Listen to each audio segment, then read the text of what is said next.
Well, that was certainly a hockey game. You're listening to Locked On Lightning.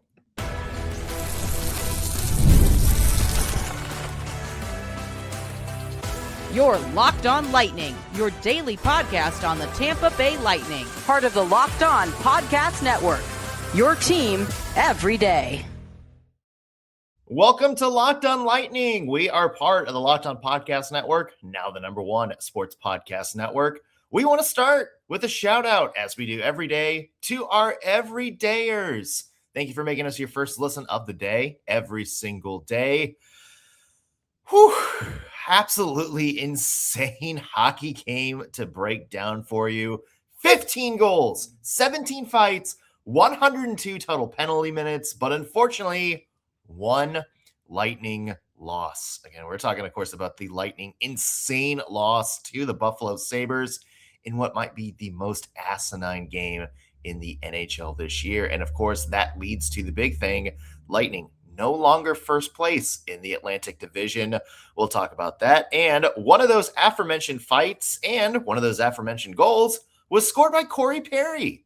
Yep, he's back on the Bolts. We'll talk about the trade for him, and is it enough for the Lightning in terms of what they did at the trade deadline? A lot to get to. I'm your host, Nick Morgan. My normal partner in crime, Greg Steven, is not here today. Let's start with the games this weekend, specifically yesterday's 8-7 loss to the Buffalo Sabres. A little behind the scenes for you. We were going to do a nice little sort of package deal for you this Monday morning.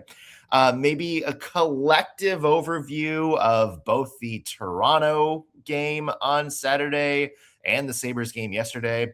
Lightning, by the way, won that Maple Leafs game 5-2. And then the Buffalo game happened. So let's just jump into the one word to describe the game, because I feel like it summarizes my feelings pretty well. Pandemonium. I mean, for the love of God, like, where do you even begin breaking down this game? Like, what angle do you take on it for this recap? Let's stick with the game itself, like the on ice puck going into the net action. Even there, it's like, what part of it do you break down? Lightning go down 4-0 early in this game against the Sabres. Another, I would say, really bad start for the Tampa Bay Lightning. Which they did do better. They got out to a big lead early against the Maple Leafs on Saturday. But I will say overall, it kind of goes back to the theme of the Lightning having these really slow starts to games, and it's getting him in a big hole.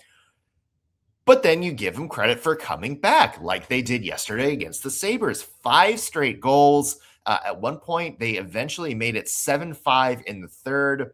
And then you're willing to say, okay, the Lightning, they calmed down. They made this a game. They dug themselves out of the hole. Their offense stepped up. This is exactly what you expect the Lightning to do. Then comes the last 9 minutes of the game. An absolutely cavalcade of errors for the Tampa Bay Lightning in this last, I would say, 9-10 minutes of the game. It was at points like watching an NHL team in the Buffalo Sabres taking on what looked like a beer league team. I mean, they just ran the floor with them in those last 10 minutes of the game. So many turnovers, so many mistakes. The Lightning just did not look like themselves in that last part. And of course, that's when the Sabres scored 3 straight goals in the last 9 minutes of the game, including the game winner from Josh Stone with just about 4.5 minutes left to make it 8-7. And that's the final score. And then that alone, that sort of back and forth would be enough to really dive into this game. But again, the one word's pandemonium. And that's where the emotions of this game come into play here. This from start to finish had the feel of a playoff game, down to the Buffalo crowd, who, by the way, Buffalo crowd, fantastic. If nothing else, you kind of want to be happy for them just to have a really fun team who's on a hot streak to cheer for. I mean, it certainly looks at this point like they're marching towards their first playoff berth in, a really long time. So give credit to the fans. They hated "We Hate Tampa," or they chanted "We Hate Tampa" this whole game. You love the playoff atmosphere there from the crowd. You also have the emotions on the ice. I'm not sure where this animosity came from between these two teams, but it boiled over as soon as Brandon Hagel put that hit on Tage Thompson. And that seemed to just set off the powder keg. A lot of fights in the first period of the game. You had, of course, the song and dance at the beginning where, Corey Perry went off right off at the faceoff and then Eric Chernak right after him. You think there was going to kind of be, maybe that sort of settled it down. But nope, the emotions ramped up. And then you just kind of were left with, chaos. Obviously 102 penalty minutes in this game. A lot of it came from fights, but you also had the Lightning shorthanded 7 times in this game. And that's not good enough. And a lot of it came, kind of towards the end where players starting to lose their cool. The Brandon Hagel incidents on Rasmus Dahlin where he just started throwing glove shots on him. Look, you can't be a hypocrite. You can't, call out AJ Greer for doing that to Brandon Hagel earlier and then not look at Brandon Hagel and go, what are you doing there, bud?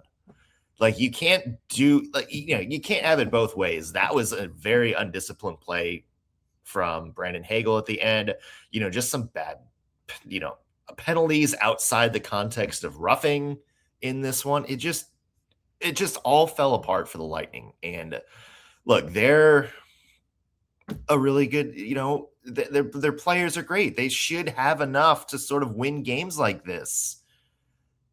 And it's their emotions that got in the way yet again and gave the Sabres an opportunity to really take this game and run with it. And that I think is, another frustrating part. And then, of course, because it's pandemonium, you look at this from a big picture standpoint. And the big picture is the Tampa Bay Lightning are no longer in first place in the division. You go back to a month ago, 8 points up in the division with games at hand. And I will preface this by saying, they still do have 2 games in hand on the Buffalo Sabres, but right now, I don't trust it. I mean, the Sabres have won 7 straight. You have other teams in the division that are playing well. There's no guarantee that the Lightning are the best team in the division anymore. And I think there's a lot as good as the Lightning are right now and as good as the roster is, the way they're playing and maybe some of the weaknesses that have started to reemerge after this Olympic break, I don't think it's a guarantee that the Lightning are the class of the division anymore. And yeah, we talked last week about the urgency meter. We didn't call it the panic meter, but we called it the urgency meter. I think there's been enough of a sample size after this Olympic break to look at the Lightning and say the urgency meter is heading close to full capacity at this point, or full gauge. I don't know what the top gauge would be of an urgency meter, but whatever it is, it's that. Because look, I mean, their only wins after the break have been to the Toronto Maple Leafs, who are in free fall right now. And that's the best they've looked in this Olympic break, were 2 games against a team that's free falling. Other than that, they just haven't played full 60-minute games. They have just had periods where they lose their minds and completely get off their game. And quite frankly, there's other things like the defense not playing well enough. Jonas Johansson did not have a good game yesterday in net. You look at all these things and you start to think, okay, a couple of games is a slump. But now that we've had 2 weeks of hockey since the Olympic break and we're still seeing the Lightning doomed by some of these patterns, yeah, the urgency's up a little bit and the concern is up a little bit for the Tampa Bay Lightning. And that's the biggest thing to me, is that the Lightning are no longer looking like the team they were before the Olympic break. And the Buffalo Sabres now, I would say, have leapfrogged them in terms of being the class of the division. And that is something that's going to play a huge role moving forward. In every storyline for every game, I think there's going to be a little bit shred of doubt. And look, I don't want to be, jumping into panic head first, because it is the Tampa Bay Lightning and the roster that they have is good enough to beat any team in the NHL. But right now, that roster is not playing like that's the case. And I think it is going to have to be show me time from here on out for the Tampa Bay Lightning, because I don't think you can afford to coast. The division's too good, and you have a red-hot team who you just lost 8-7 to yesterday, who's now ahead of you in the standings. And that is a big concern for the Tampa Bay Lightning. More to come from this game, including a big gut punch for special teams and the Corey Perry acquisition. All that I just said, is Corey Perry enough to right the ship for the Tampa Bay Lightning and get them through this last stretch? Could go either way on it. We'll talk about it when we come back on Locked on Lightning. Today's episode is brought to you by Quo. Spring is a natural reset point, and if there's one thing that can quietly cost businesses money, it's messy communications. Missed calls, scattered texts, no clear thread of who said what. That's why today's episode is brought to you by Quo, spelled Q-U-O. It's the smarter way to run your business communications. Quo is the #1 rated business phone system on G2 with over 3,000 reviews, trusted by more than 90,000 businesses. It lets your entire team share one business number so you never miss a call, text, or opportunity. Everything lives in one clean thread. Calls, text, voicemail. The whole team can see the entire conversation with your clients so nothing ever falls through the cracks. And the AI summaries save serious time by logging calls and highlighting the next steps automatically. It just makes your business feel more organized and responsive. So make this a season where no opportunity and no customer slip away. Try Quo free and get 20% off your first 6 months at quo.com/lockedonnhl. Again, that's quo.com/lockedonnhl. Quo, no missed calls, no missed customers. Welcome back to Locked on Lightning. Nick Morgan here. Greg Stephen has the day off. Hey, if you've been thinking about joining the Everydayer Club, now is the time. Again, if you haven't heard about the Everydayer Club, it allows you to get ad-free shows to Locked on Lightning and access to our group chat on Discord. And if you've signed up before the NCAA tournament kicks off, you can now get into our Everydayer Club bracket pool on Discord for your chance to win Locked on merch. Should be a lot of fun. Again, right now you can use code MARCH to get your first month free. All you have to do is go to lockedonpodcast.com to get started, or click the link below in our show notes. All right, way more to break down from this weekend's slate of games for the Tampa Bay Lightning, including the insane 8-7 loss to the Buffalo Sabres last night. There was a 5-2 win over Toronto also at some point this weekend, but I kind of feel like this Sabres game has completely overshadowed that Toronto win for a number of different reasons. There's a lot to dive into more with this game and what's been going on with the Lightning right now. Of course, as I mentioned, no longer leaders in the division. As a result of the game yesterday, Buffalo has officially leapfrogged the Lightning in the Atlantic Division, now 2 points ahead, although the Lightning do have 2 games in hand. But as we mentioned, the Sabres are red hot right now, and the Lightning have only won 2 games since the end of the Olympic break. A big reason why, and we saw this on display yesterday, penalty killing has been a killer. And I would say defense as a whole, but let's start with the penalty killing aspect of it. 4 power play goals allowed yesterday. 4 out of 7 power play chances. PK right now is on a massive slump. Just 76% since the Olympic break, 24th in the NHL in that time frame. That was their bread and butter before the Olympics started. Was penalty killing, was one of the best in the entire NHL. And statistically right now from the entire season, they still are. But since the Olympic break, they've been in a big slump. You can no longer rely on those same people to go out and make critical plays for you and have the penalty killer kind of be an eraser for your mistakes. I mean, hell, there's 5 special teams goals total yesterday allowed if you factor that one of the Sabres goals was a shorthanded goal. And that kind of also goes into the defense right now. 42 shots on goal allowed yesterday, including 17 in the third period. And look, I know the Sabres were down 7-5 at one point in that third period. And yeah, you should expect a late push from teams, and you should expect them to kind of screw defense in terms of offense. But you also, like I just said, should expect that to happen. And the Lightning the defensively just seem to be sort of sitting back on their heels a little bit and kind of letting plays, come to them. They're not being that same sort of shutdown presence, that same puck possession presence that they were earlier in the season. And again, like, you knew that late push was coming from Buffalo, and yet you played your worst hockey of the game, which there was a lot of bad hockey at that point, but you played your worst hockey of the game as a defensive unit in those last 10 minutes of the game when you needed to be in shutdown mode. And there's a little bit off with the defense right now in general. And look, I was clamoring for Jon Cooper to kind of put things together the way they were before the Olympic break happened and everybody sort of came back healthy. I wanted to see Victor Hedman sort of in a bottom pair role, and, I want to see Radish and Moser together. And to his credit, he did this weekend.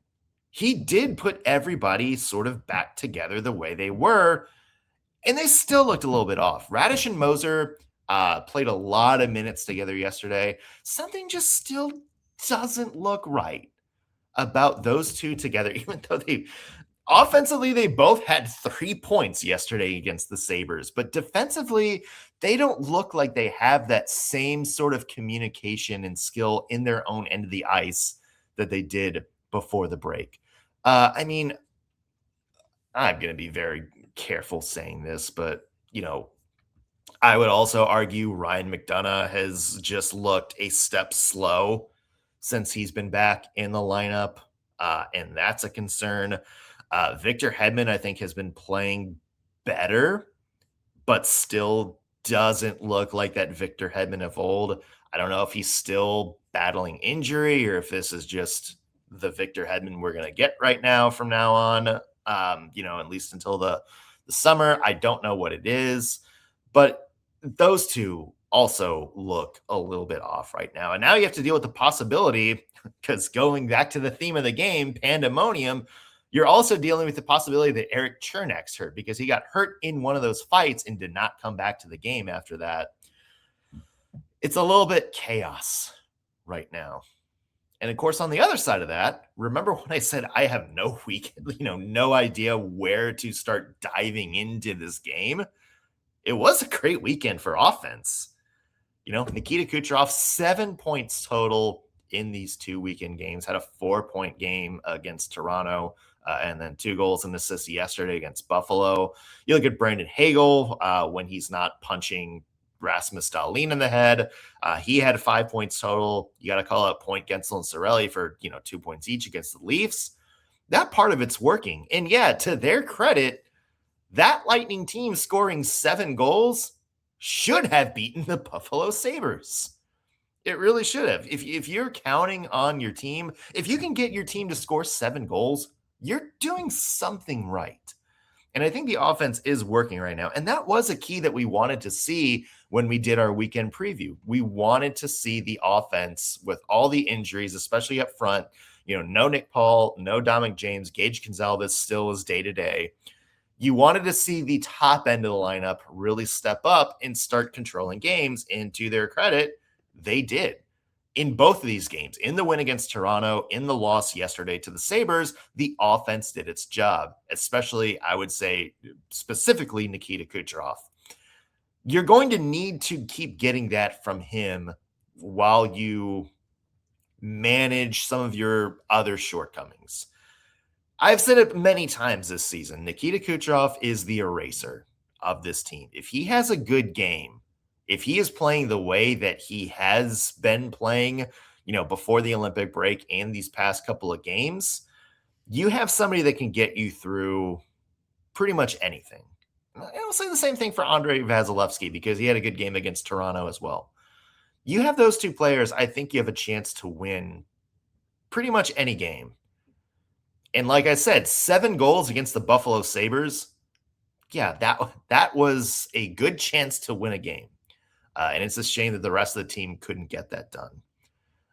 And again, it's one of those things where you look at the way both teams are playing. You see the Lightning now in second place in the division, something they haven't been in a couple of months at this point. And you start maybe ramping up that concern a little bit if you're a Tampa Bay Lightning fan. Again, there's maybe not the panic meter, but I will say I think there's maybe a little bit more urgency for Tampa Bay to figure out what's going on sooner rather than later, because we're entering the key stretch. And one of those players who's going to play a key role for the Lightning down that key stretch is Corey Perry, who's back on the Tampa Bay Lightning and scored 2 goals this weekend. But I will have to ask the question, is Corey Perry enough to get through this last stretch? Is Corey Perry enough of a deadline acquisition to help solve some of the Lightning's problems? We'll dive into that when we come back on Locked on Lightning. Today's episode is brought to you by Game Time. There is nothing like being inside the arena or stadium for a big game. The crowd, the energy, the moment. Getting tickets, though, that part always hasn't been so simple. That's why Game Time has become the go-to app for scoring tickets fast, without the hassle. It puts the advantage back where it belongs, with you, with me, the fans. You can pull up the Game Time app right now and look up tickets to anything, not just sporting events. We're talking comedy shows, concerts, theaters, you name it. There's probably some tickets on Game Time. One of the cool features is that they show the all-in price up front. The price you see when you're scrolling is the price you pay at checkout, so there are no surprise fees when you go to pay. I also love being able to see the exact view from my seat before I buy. That way I know exactly what my viewpoint's going to be, and I know I'm not going to get stuck behind any weird poles or obstructions. I know what I'm getting myself into. There's also great last-minute options with tickets for, comedy shows, concerts, anything, showing up at solid prices. You can even do what they call these zone deals. You choose the section and Game Time picks the seats for you, leaving to great savings. So take the guesswork out of buying tickets with Game Time. Download the Game Time app, create an account, and use code LOCKEDON for $20 off your first purchase. Again, that's code LOCKEDON for $20 off. Download the Game Time app today. And remember, GameTime.co if you're looking on your web, not GameTime.com. Game Time, last-minute tickets, low price, guaranteed. We're back on Locked on Lightning. Nick Morgan here. Greg Stephen has the day off and lost in the commotion of this weekend with a 8-7 loss featuring a bunch of fights is that Corey Perry is now a member of the Tampa Bay Lightning yet again. Of course, he was on the team for 2022 as part of that notorious stretch of playing for the losing team in the Stanley Cup Finals. We don't need to talk about that. When this trade was first announced, Greg and I were sort of texting each other and going, sure, it's kind of a deal that came out of nowhere, and neither one of us were super excited to have a veteran Corey Perry at the wrong age of 40 back in the lineup. But I will say it's worked so far because Perry has 2 goals in his 2 games since he's come back to Tampa Bay. A goal against Toronto, a goal and a fight yesterday against Buffalo. So he's fitting in. It was an interesting buildup because it seems like Corey Perry didn't even expect to be traded until maybe the morning of the trade deadline. There was conversations in LA that he had talked to management and said, I don't want to get traded. I want to stay here. Something about that changed on deadline day, and Perry wound up telling him that he would waive his no trade clause to go to Tampa. And whatever reason, he wound up being a fit in Tampa. The Lightning gave a 2028 second round pickup for him, which, for the need, I get it, maybe a little bit steeper than you would like, but it is what it is at this point. From the pros of this, Corey Perry does fit what the Lightning need. With the injuries up front, Nick Paul is sort of touch and go as to whether, he'll return anytime soon. Dominic James is out for at least the regular season. Gage Gonzalez is still a little banged up. There was an imminent need for forward, and I think especially a veteran forward with some of the younger guys in that lineup. And Corey Perry is somebody that I think fits the need of the Lightning's bottom six. He's gritty. He's physical. Say whatever you will about Corey Perry, but he certainly knows how to get under opponent's skin. But he's also got that scoring pop. And we saw it, 2 goals for him. He is a former NHL MVP, a Hart Trophy winner. So he does know how to play meaningful hockey minutes that can lead to goals and assists. He's somebody that I think you can really play anywhere in the lineup when people's healthy. He's, I think, veteran savvy and has enough hockey sense that you can put him up there on the first line as a compliment to Brayden Point and Nikita Kucherov if you want. He's somebody that I just mentioned fits the vibe of a bottom pair. If you want to play him a little bit fewer 5-on-5 minutes, he can contribute on the power play. He's somebody that I think fills a lot of holes. And, that's why I will say, especially after seeing him in these 2 games, the deal for Corey Perry makes sense. And, I will toot my own horn as somebody who had been pitching Blake Coleman for a couple of months. Hey, at least Julian Brisebois went with the former player angle, so can't be mad there. The only question I will ask is this enough for the Tampa Bay Lightning moving forward? That, I think, is another conversation. It doesn't sound like they were ever really strongly in the mix for one of the right shot defensemen that were, really in the market. Justin Falk went to the Red Wings. Rasmus Ristolainen did not go anywhere. And of course, Connor Murphy, who was somebody that we talked about a couple of weeks ago, was traded to Edmonton, within the past week. So he was off the table. There were rumors that the Lightning were really trying to get a right shot defenseman with Max Crozier out of the lineup until the playoffs, but that never came together. You're also maybe hoping for another forward. There were rumors at some point that maybe the Lightning were dangling Oliver Bjorkstrand to clear up some salary for another big move. That didn't happen. Bjorkstrand is still very much a member of the Tampa Bay Lightning, still on that expiring contract, but that's a conversation for another day. I don't know. I will give him props for Corey Perry filling a big need, but it also, the way these past couple of weeks have gone and maybe some concerns about depth, you would have liked to maybe see the Lightning make one more move, maybe in the middle of the forward core, maybe a right shot defenseman for some depth to kind of change the way the dynamic of that defense is working right now. For whatever reason, it didn't happen. And I will say maybe the plus is that I think the Lightning can get away with it a little bit because it was a very slow NHL trade deadline. And I think that's just kind of the way it is going to be moving forward. A lot of the big names mentioned, like Robert Thomas, Elias Pettersson, I guess Rasmus Ristolainen, a lot of, Vincent Trocheck, that's the other big one that was out there, Olympic great. A lot of big players had term that were on the trade deadline. And I think he saw this theme where especially we heard it from New York with Trocheck, and we heard it from St. Louis with Robert Thomas, was these players had term and teams weren't looking to fire sale. Like the New York Rangers were very content with saying, no, this is the price for Vinny Trocheck. We're not going to negotiate on that. If you want him, you get him. And if you don't want to pay that price, that's cool. We'll play with Vincent Trocheck next year. Like if you're the Blues and Robert Thomas, there's really no incentive to sell, Robert Thomas for whatever you can get. Because next year, if you go into that and suddenly you're in a playoff hunt, then you have Robert Thomas under contract.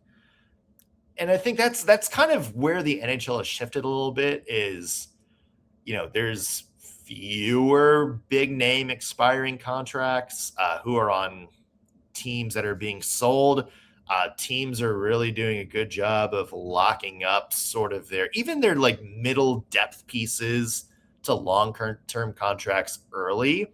I mean, you've seen that with the Lightning with, Eric Chernak being signed to a long-term deal. Yanni Gourde got signed to a big deal last year. So there's not as many. It's not like the old days where, a big name free agent was on expiring contract and would go from a mid team to a championship contender for pennies.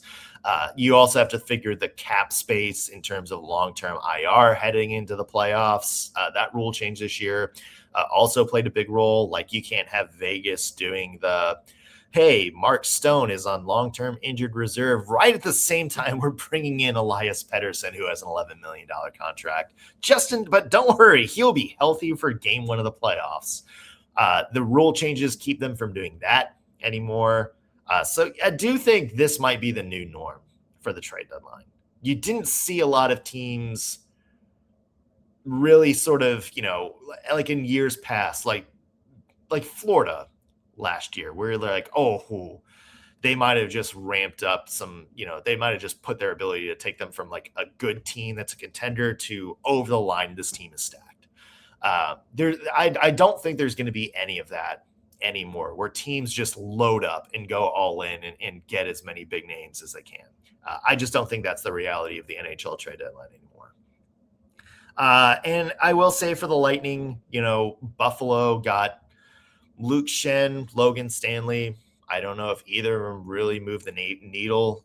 In fact, I think Justin Falk to Detroit was maybe the best move in the division, but that's another team with some holes. And you look at that and it's like, okay, I think you can say that the Lightning filled a need, and maybe it wasn't, fully what you would have loved to see the Lightning do to really get them into firm contender status.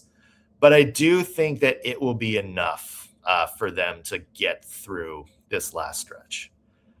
We'll have to see. There's a lot of hockey left to play coming up. And how do the Lightning get back on the horse and rebound from this poor performance against Buffalo? A poor performance where they scored 7 goals. It's going to be an interesting week for the Lightning for sure. Make sure you guys follow us on social media, by the way. Locked on Lightning, pretty much wherever you scroll. Updates on everything throughout the week. Also, be sure to hit that subscribe button, whether you're watching on YouTube or listening in on your favorite podcasting platform. Keeps you in the loop when we have new content for you. And also, helps us out with our numbers a little bit. Win-win for everybody. That's going to do it for us on today's Locked on Lightning. Thanks for making us your first listen of the day. New episode tomorrow. We'll see you then.